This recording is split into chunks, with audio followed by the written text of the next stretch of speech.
Excellent. Hello, LinkedIn.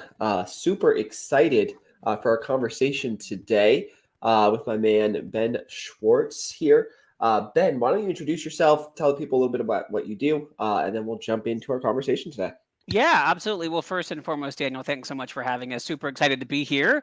And obviously, not just talk about Prime Day, but kind of what does the future hold for the rest of this year as well as next year. So, in terms of me and my background, so I've been in retail for over a decade. I started in traditional brick and mortar retail with the luxury sector, and then I transitioned into e-com. So, I was fortunate enough to work at Amazon for several years, and then after leaving Amazon, I've kind of took on kind of multiple different roles in the e-com space, whether that's consulting, fulfillment logistics, ad tech, and now I'm here at Goflow, and we are an inventory and order management platform. So I like to think I have a really good 360 view of ecom. I once had a manager call me an e-commerce athlete. So I like to keep that with me in my back pocket. I love that, the e-commerce athlete. Real quick, I'd love to break down, coming from working at Amazon and obviously now working at a software company and things like that. As you've seen a lot of different parts of the business, what's really interesting to you right now? Um, Yeah. I think when we think about running an e-commerce business, especially like from my days at Amazon, I think there's just been such proliferation of different tools that have come out there that kind of I think kind of touch a variety of different needs for a seller. So again, you have the ad tech side, and you have agencies like yourself. You have things when it comes to like repricing and feedback and reviews, and then obviously the inventory management. And so I think what's happening is you have your really smart, savvy sellers are trying to figure out, it's not necessarily about like the hands-on keyboard execution. It's really about how do you capture and leverage data to make informed decisions. And I think, those that are able to adapt and bring that technology into their overall stack, we'll just call it, those are the ones I think that have more ease when it comes to scaling the business over time. I like that, yeah, and especially as your businesses start to grow, Amazon gets harder and harder, and there's just even just a lot more data that's available. Honestly, from Amazon's end, they've done a good job the last, especially year or so, of actually releasing a lot more stuff. But with that, there's more to do, and so being able to be more efficient over time is definitely huge. So I like that. So big thing that everybody's talking about here, Prime Day, right? Obviously, here and doing our Prime Day recaps. So starting with like how'd it go for you guys? What did you see from some of your clients, your guys' friends, and how did performance go there? Yeah, I mean, I think all around, I think Amazon Prime Day was a huge success. Again, I think even when you read the trades, everyone is saying this was the best Prime Day ever. And I actually have some ideas on I think why it was, which we can kind of get to in a little bit. But I think to your initial question, it was really interesting kind of looking at the performance. So like for us, for GoFlow, as I mentioned, like we're an inventory and order management platform. So we have multi-channel brands who are using us, whether it's 1P or 3P. And so they're on a multitude of different channels. So you're going to have your traditional retailers like your Amazon, your Walmart, your Targets, but then you're also going to have them on other channels like your Lowe's and your Home Depot. And so if we kind of think about the ones that kind of where the marketplaces most exist, you figure like Amazon, Target, and Walmart. It was really interesting to kind of see their performance in terms of like who actually saw bumps and who didn't. So for us, Amazon, we saw about a 50% bump in order volume on Amazon. Target Plus, we actually also saw a 40% bump, which was actually super fantastic. D2C, also we saw about a 15% bump. What was interesting though is we didn't see as much of a bump from Walmart. And I think, kind of going back to a couple of those, I think, specific as it relates to Amazon, one of the things that was really interesting when I kind of went online and looked at a variety of the different deals that were going on, what I noticed is that there were deeper discounts on more premium products. And that obviously makes sense because they have the margin in order to make those accommodations. Whereas some of your other players or other categories, let's just say, that are more low margin, high volume business, there really isn't that much to give, unfortunately. And so I thought that was a really interesting one. Obviously, Target being a newer player, they did Circle Week, and they obviously were quite aggressive with the advertising. So that was super excited to see the volume on there, for our brands and sellers. I also think, as you probably have seen even from your side, Amazon has done a really fantastic job of obtaining adoption of Buy with Prime, specifically on D2C sites. And so again, the D2C bump that we saw, obviously makes sense. I think I read yesterday, Buy with Prime, I think they're saying anywhere between 23 to 25% increases in conversion when you have the Buy with Prime badge on your D2C site. So again, folks were driving, more and more traffic, not just to Amazon, but probably to their D2C site, because now they can capture that customer data, which again, I think is pretty important. I think the one about Walmart, I was kind of thinking about this a lot. I was like, why perhaps did maybe Walmart not see the bump that some of the other channels got? And I think part of it is, at least from my perspective, is Walmart, again, they had the largest footprint, from a retail store perspective. They've been making huge strides in e-commerce. But I think I think in the minds of most consumers, Walmart is already thought of as a value-driven retailer. So when you think about if you're going to do price shopping for deals, if you're already going to get low prices at Walmart, which is fantastic, you may not see the same deep discounts of deals, let's just say, that you would on, channels that maybe have positioned themselves at a more premium, price point or a different customer demographic. So again, that would be Amazon and Target. But I think the overall big win for everyone, for the big channels, is that, or sorry, for all channels, is that with inflation coming down, there was a lot of disposable income out there. And I think, that's obviously a huge win for consumers, because now they felt like they had the freedom to go out there and spend money.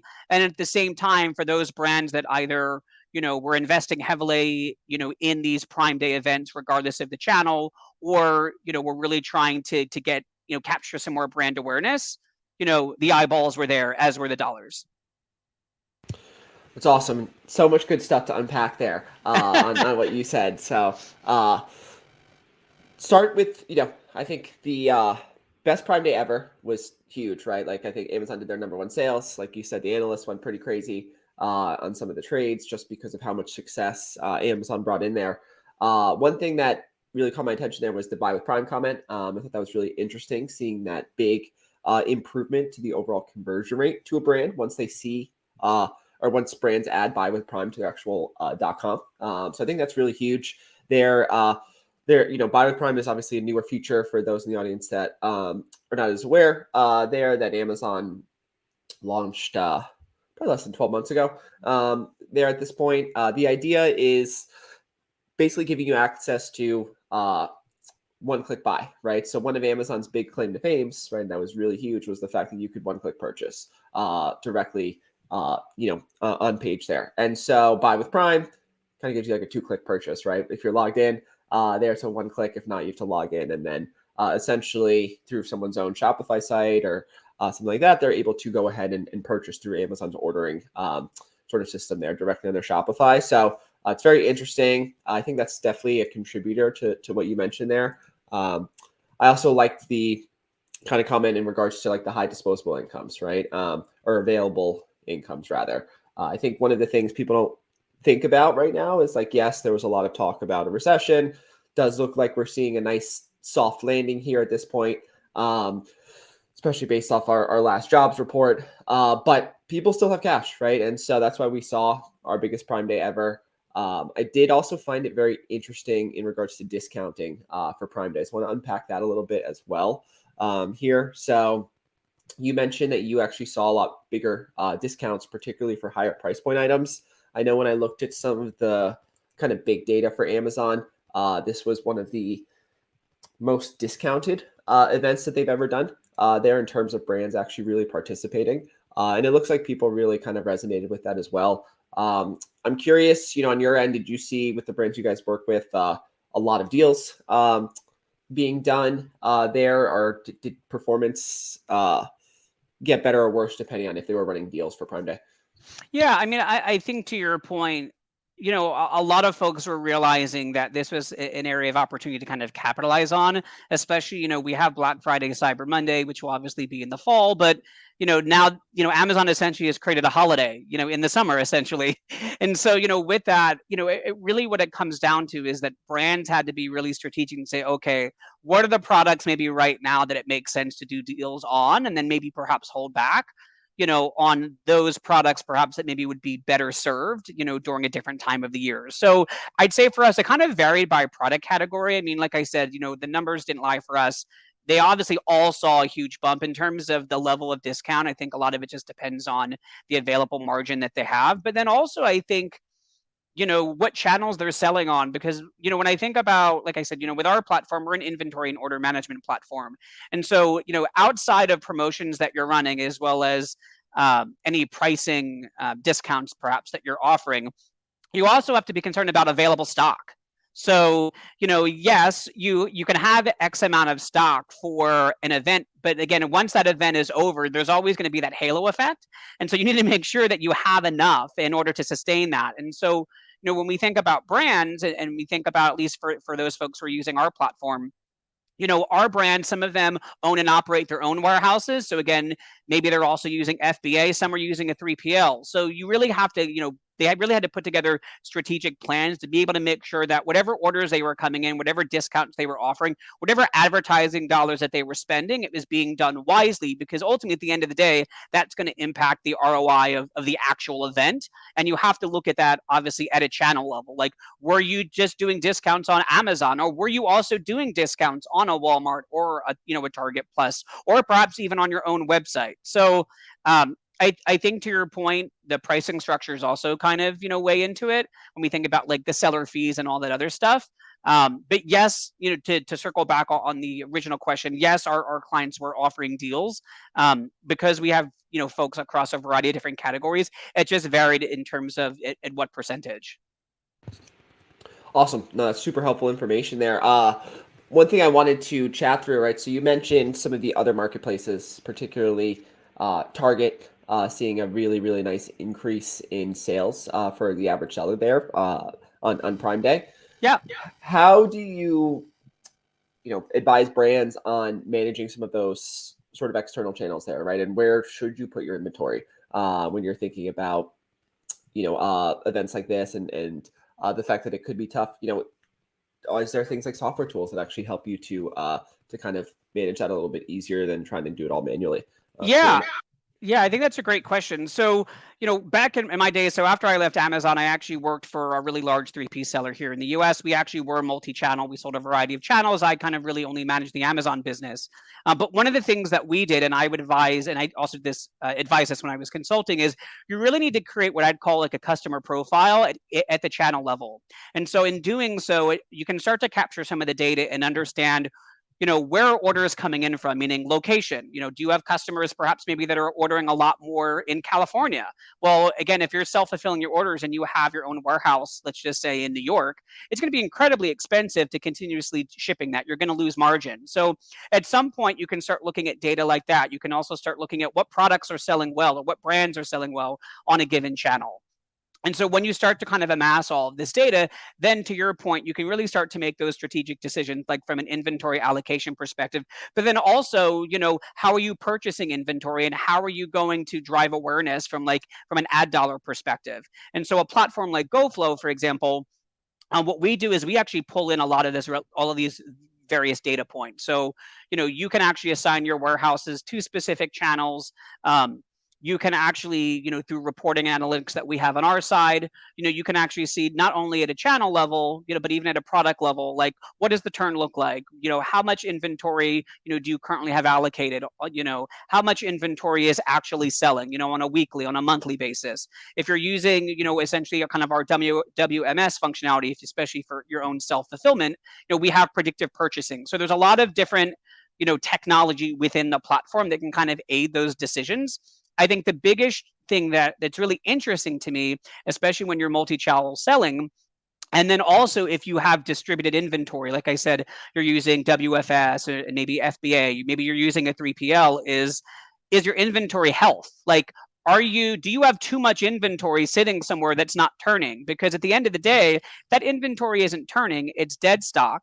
And then ultimately that means you're paying storage fees. And so, that's kind of where leveraging a platform at scale is going to be really helpful. And then again, it's going to essentially also open up additional cash flow for you. So that way you could invest in other parts of the business. So like, you guys are, focused on advertising. I guarantee you one of the things that's probably really important for you is that but when your clients officially manage their inventory, that then frees up capital that then you can go out there and create campaigns, around a variety of different outputs that you guys are looking for, whether it's driving new awareness on a new product, maybe selling through old stock, just trying to, maybe you have specific ROAS or ACOS, metrics you're trying to hit. That money has to come from somewhere. And so efficiency at scale is one way that you can do that. I think that's huge, and just really want to break down the importance of staying in stock, right? At the end of the day, like, when we're thinking about these big sale days like Prime Day, right?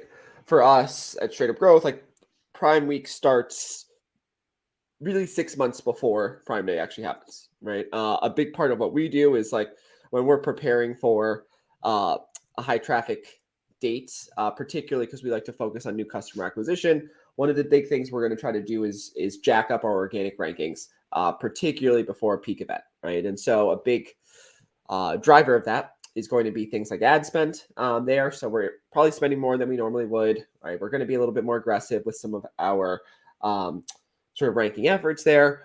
But every day that we go out of stock puts us like 1.5 to 2 days behind our forecast, right? There. And so it's like literally the unsung hero, right? I call it the offensive lineman of Amazon. And it's because like, you don't get a lot of glory making sure that you keep items in stock, but it is such low hanging fruit and doesn't just impact like your immediate sales that you're missing out, for when you're gone, but it really allows other people to rank on top of you, right? So when you're trying to be aggressive, really understanding, your inventory limitations or what you're able to actually drive through is huge, right? So you can, the more you stay in stock, the better you're going to rank, the further your ad dollars go. So it's just such a huge thing when it comes to success. And then really for peak holidays, right? Like a Prime Day, we averaged 300% growth, right? For the typical client for us on Prime Day. A big reason for that is our clients were in stock, right? We'd already done some of that early work to establish really good organic rankings so that on Prime Day, we're not spending like crazy to actually get there, right? But the biggest thing that allowed us to do that was the fact that we actually had inventory during our lead up stage and obviously during the peak season as well, peak day as well, so that we could actually, see those nice big spikes in sales. So I have a question for you. So I read something super interesting, and I actually have it written down here, so I'll quote it to you. But I think one of the things that's been really underreported, and I'd be curious to know how it impacted you guys, because essentially, it's probably influenced some of the campaign work that you did on Amazon. But according to what I read online, it says TikTok. In 48 hours, starting on July 11th, videos tagged with hashtag Prime Day 2023, and Amazon Prime Day 2023 were viewed at least 400 million times. So for you and your clients, one, were any of them leveraging TikTok or influencers to actually drive to Amazon? And if they were they also thinking about the impact that they would have, to your point, on proper inventory? Yeah, that's a great find there, right? It's the TikTok effect was massive on Prime Day, right? Like the amount of traffic that they actually drove to Amazon was pretty insane from some of the stuff that I've been reading there. And so we did have some brands that leveraged it. One of our best performing brands saw like over 1,000%. I mean, a couple of brands saw over 1,000% growth during like the 11th, and then also on like the 12th, we saw some not as big, but still pretty large there. And a big part of that, the brands that performed the best were ones where we hit a full funnel approach, right? So being able to drive and link out using Amazon's attribution tag through something like TikTok, or we also use some meta and some email blasts for certain brands there. Hugely impactful, right? If you're running a deal, obviously that's going to be another big kind of impact there. Some of our brands got really clever and even created like a custom storefront page and drove like TikTok traffic to like more of a custom storefront page that looked like a landing page, which was pretty juicy to say the least there. But I think it's also a new normal, right? So when we're thinking about, future deals, when we're thinking about succeeding on Amazon, that outside traffic is definitely going to be a bigger and bigger factor over time. I think it's, the reason Amazon's invested in their own kind of influencer program there. So I think it's just really, really important to understand that. The other thing that you brought up that's huge with those outside traffic pieces, they create spikes in sales, right? And so inventory management, especially like pre, during, and post, is really huge, right? The pre is to make sure you have enough inventory to actually allow the spike in sale to or to take advantage of that spike in sale from the spike in traffic, right? The post is also really important because as you're selling and you have this great day, you're depleting your inventory, right? That's available both in your own warehouse, right, and available at Amazon or your other channels. And so being able to move as quickly as possible on replenishing that, especially after when you have a hot, let's say, certain things go viral, right? Like we've had items that like one time we had a brand that they run got featured on a TikTok post, and all of a sudden they sold out of 3 months of inventory in 3 days, right? There. And we're like, okay. They had like a 3-month lead time. So it was a whole thing where it's like we basically just sold out of all the stuff that we thought we were going to sell for a while, right? And it was a newer product. And so it's definitely a learning experience, right? The brand learned how to ramp things up from there. But, at the end of the day, you can't sell what you don't have to sell. So inventory management becomes a massive, massive part there. Yeah, absolutely. And I think I think it's often one of the most overlooked things is that, especially like you said, for those brands that just say predominantly are focused on Amazon, I remember back, when I was consulting, a lot of folks were kind of operating in a hybrid model in that they obviously had their products and in FBA, but then they also needed to have those merchant fulfilled offers as well, because again, to your point, that's the only way you're going to be able to mitigate the storm, especially if you're concerned about bestseller ranking, and like to your point, you're throwing ad dollars on it. You really want to make sure that you can maintain the buy box and making sure that you have that continuous flow of inventory active is crucial. And then think about, I think about when we were going, during the pandemic, for example, and Amazon started putting in restrictions in terms of what you can and couldn't bring in.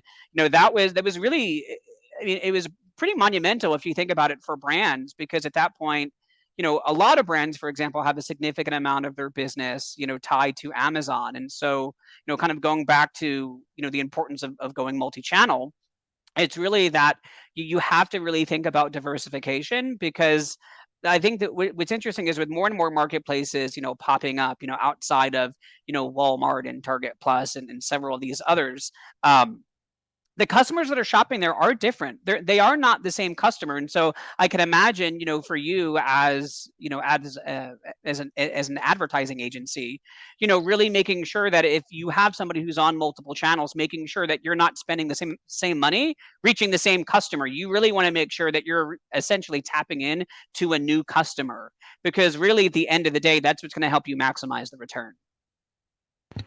Absolutely. Yeah, and that's a huge piece to think about with these retail channels is the percentage of non-branded searches, right? Like Amazon, for example, 65% of all searches don't include a brand name on platform.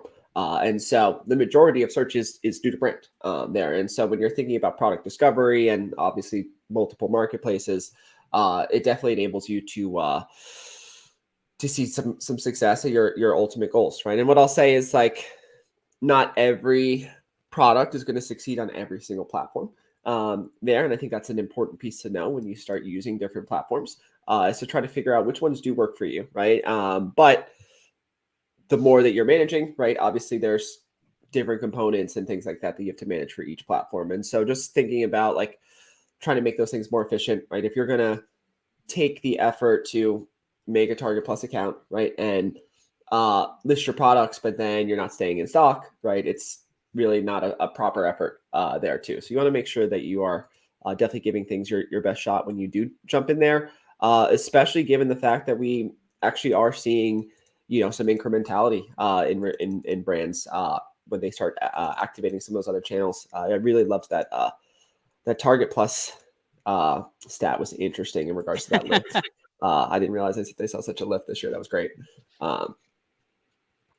Let's see what else.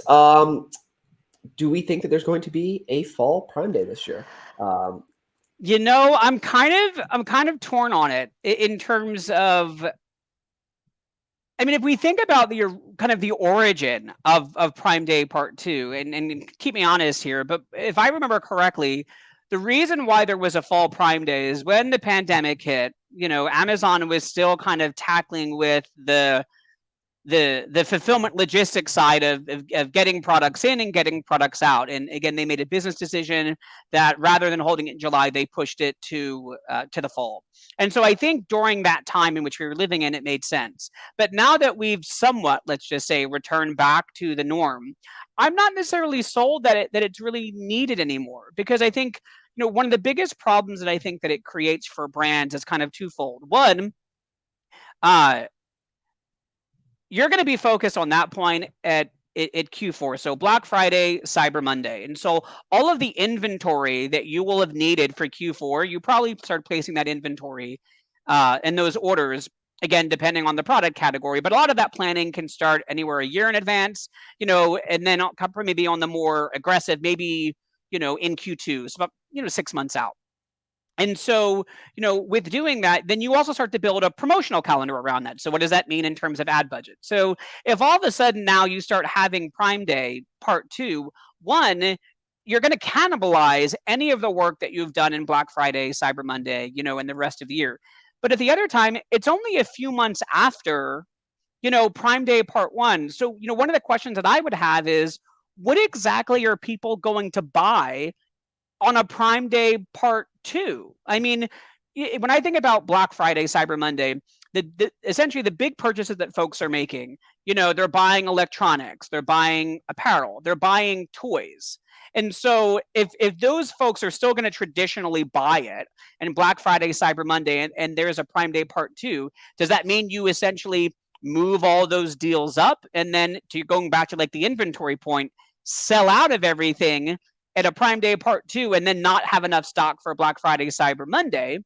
Or maybe do you invest in products that you don't necessarily think are don't necessarily call them, maybe they're not your hero products, but they're still really, great products and aren't necessarily your tail, but really where the focus isn't going to be for the Black Friday, Cyber Monday. And so I think that's just part of the challenge. Like if I'm a brand right now and I had a really fantastic Prime Day, this past July, do I really need a Prime Day Part 2 to accelerate the business? Or does it make most sense to invest in what for most brands is their Super Bowl, as I used to call it, their Black Friday, Cyber Monday? I mean, what are your thoughts?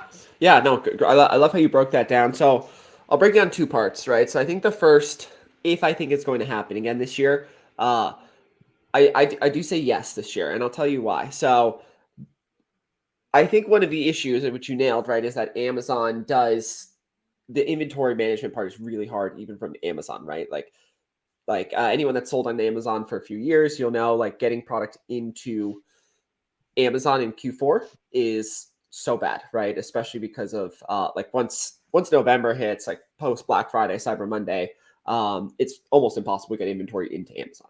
And so I think one of the things that Amazon did last year when they ran it again, that fall Prime Day, I think it almost relieved some of the sales. So what we started to see was a lot of these typical items that are bought during the holidays would get bought during fall Prime Day, right? Versus, like you mentioned, the typical Prime Day, like we see during the summer, that is a lot of the big ticket items, right? So things like TVs, things like toys, right? Like you said, there's definitely a nice lift there. The overall traffic, though, on Amazon's platform still jumps pretty significantly, even during the fall Prime Day event. Not quite as big as what we saw during the summer, but it does see a nice spike. The thing that I'll say on the strategy side, right? Do you need to participate? And that's not always the case, right? People love Prime Day because you get these big, huge sales numbers. You get these big spikes in your overall sales. that doesn't mean it's necessarily right for your business, right? And that's the big thing to understand is what are you doing with Prime Day? What are you doing with these peak holiday events? Because there's things like profitability, right? You could price yourself right out, have a great sales day, run a big discount. You're kind of selling at a loss. If we're thinking Q4 inventory, right, and you're worried you're not going to be able to get your inventory into Amazon for Black Friday, Cyber Monday because you sold out during a fall Prime Day and did a big discount, it's probably not advantageous to you as a seller, right? Especially if you're trying to be able to stay in stock through the holidays, right? Be able to keep your rankings through the holidays. And so a short-term spike in sales is actually not going to be advantageous for you there. However, on the other side, I'm thinking fall Prime Day, and I want to put myself in a good position for Black Friday, Cyber Monday. One of the things I can do is use discounts during fall Prime Day, use some aggressive kind of PPC efforts to help myself rank really well so that post Prime Day, I'm in a really good organic positions on my non-branded search terms so that for Q4, for Black Friday, Cyber Monday, I already rank well and I'm not spending money to make myself rank well during the peak, most expensive time to rank. Right. So there's definitely some advantages to run it. But you also want to be thoughtful, right? And again, that inventory piece is literally the unsung hero. We need that inventory, right? And so just think about that when you're deciding what events to participate in, how aggressive to be on things. I do think there'll be another fall Prime Day this year, but I think just being smart about not just chasing the dollar signs, but actually chasing what's right for your business there.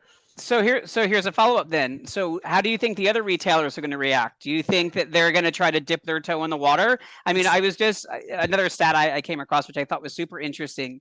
This data said, data covering Prime Day, day one performance indicated that non-Amazon online sales fell 7% during the first day of Prime Day compared to the same time period last year. So That's again, crazy. kind of chatted about how, again, obviously record-setting Prime Day this year for Amazon, other channels saw a bump. And so now, those retailers obviously made some investments to try to chip away at that. Do you think, again, knowing if Amazon decides to go in the fall, are those folks going to try to do the same thing? Or do you think they're just going to hold off and be like, you know what, we're okay with our Black Friday, Cyber Monday strategy on our platform for our customers? Because at the end of the day, if you're a customer, even though inflation is coming down, you're still going to look for a deal. So could potentially other retailers be hurt if Amazon does offer a Prime Day part two? Or do they have to figure out how do we counteract this? Yeah, so I think what you'll probably see, especially if this becomes more of a consistency for Amazon, I think if we see it again, another fall Prime Day this year, we'll know it's probably a part of their standard calendar at that point moving forward. And I do think just like with regular Prime Day, we'll start seeing some sort of participation there. It's like online sales really brought up, for example, like that Black Friday sales really started to get earlier and earlier and earlier, right? And I think a big part of that was Cyber Monday, right? When Cyber Monday got kind of released, if you look at any traditional retailer, they have deals now for Cyber Monday, right? And that's something that they just copied what was working for online. I think at this point, a lot of brands or a lot of companies look to Amazon as the bar setter, right? So the longer and longer they continue to run these deals, siphon sales away from the other platforms, I think that we will definitely see, other brands investing and trying to get traffic to their sites there as well. And so I think those other marketplaces are just going to get more and more relevant over time. So I'm going to put you on the hot seat. Where did you make a purchase from this year during Prime Day? Where did you shop from? Could be any of the retailers, but where did So, not necessarily what did you buy, but where did you buy? this is a hot take. I've only purchased 4 items on Amazon. As long as I've done Amazon for 7 years, and I've only purchased from there 4 times. I'm a weird person that doesn't like to buy very much online. I like to go in store and look at things Okay. there. So I actually didn't make a single online purchase during Prime Day. Now my fiance loves Amazon, so we get she definitely made some purchases on Amazon, I'll say, during Prime Day for sure. As did my mom and my sisters and stuff like that. So Okay, well, first off, my mind is blown. I don't think I've worked with many folks in ecom who do not actually shop online, specifically from the retailers that they work with. So first, kudos to you. Yeah, If, well, the problem is anytime I look at search results, I just think about the fact that like how did they get there? And so it ruins online shopping because I know how they got there. And so for me, I'm like, is this a good product or did they just rank themselves there? And so I can't. It's a funny thing. all right, all right. You know what? I think that's probably relatively smart. That's probably why you have more money in your pockets, maybe than I do. I definitely am. I'm one of those folks where I try to be smart about how I shop online, but I think convenience. I think everyone has different situations in terms of lifestyles and how they do things. Again, for me, it's part of it is convenience, part of it is also necessity, just based on my current situation. What was interesting though is I saw a lot of folks, specifically in D2C, doing a lot of activation prior to Prime Day, and that's actually where I actually spent probably more money. I don't even really think I bought anything on Amazon. Now, granted, these were brands that were on Amazon, but I actually ended up buying D2C from them. And again, I wasn't necessarily as concerned about the 2-day delivery or even next day delivery. It just was like, you know what?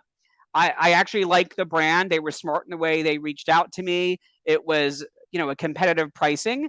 And I don't mind giving them my data because, again, I feel like there might be a need potentially in the future. And I think part of, to your point, when you shop on Amazon, Amazon is in the business of moving product. Really, at the end of the day, if you think about it, like they're not.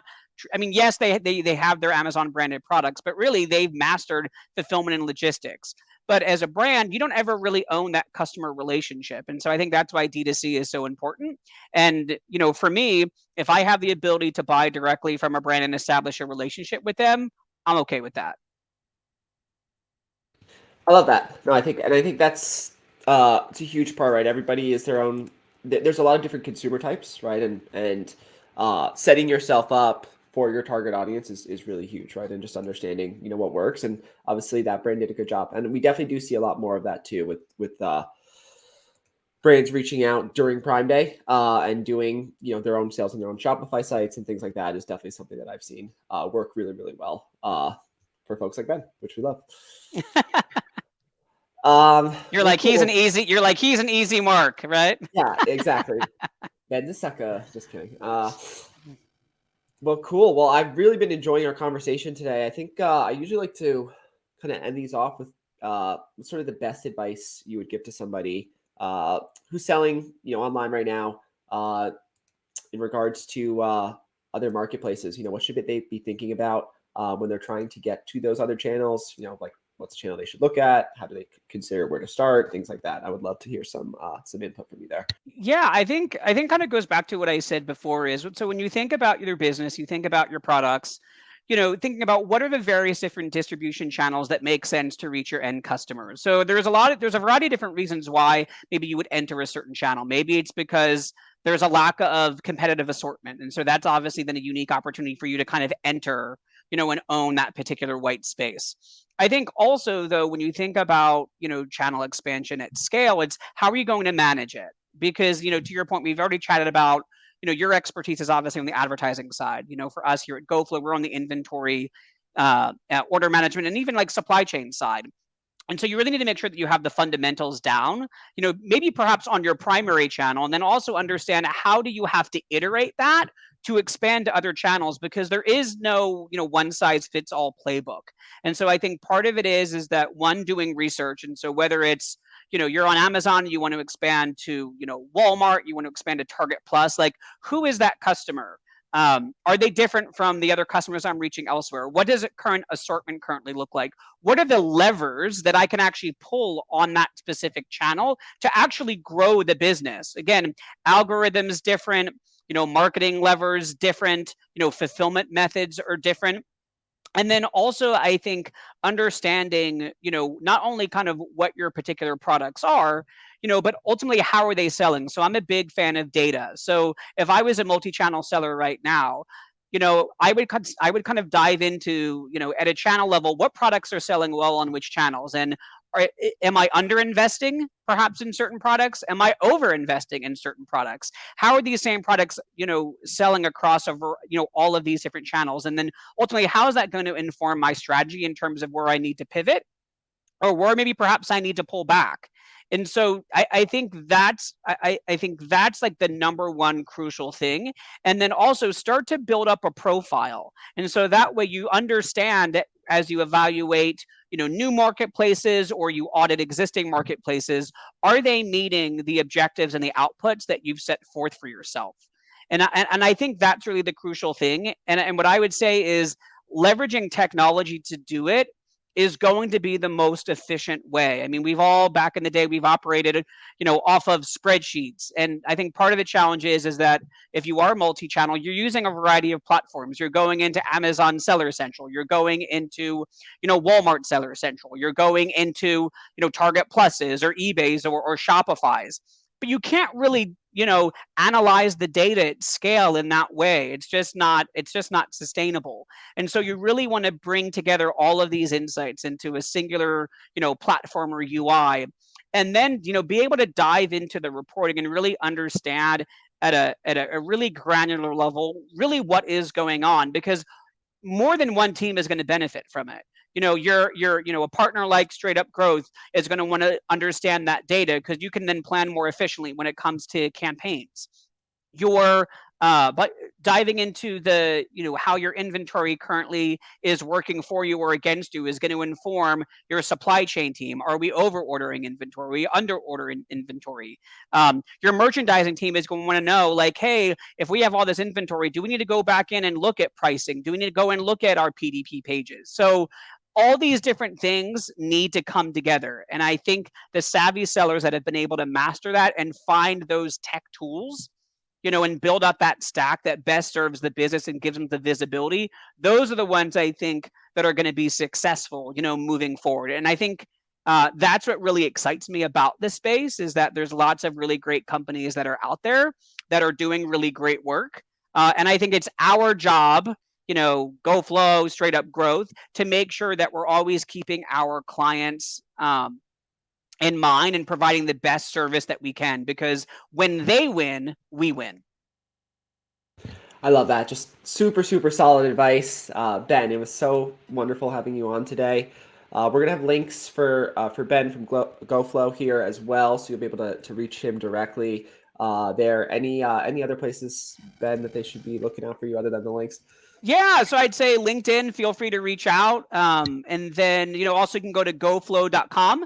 And you kind of learn a little bit more about, not just, our platform as a whole, but also the channels that we support. Awesome. Well, thank you, Ben. I appreciate the time today. All right, absolutely. Thanks again for having us. Later. Take it easy.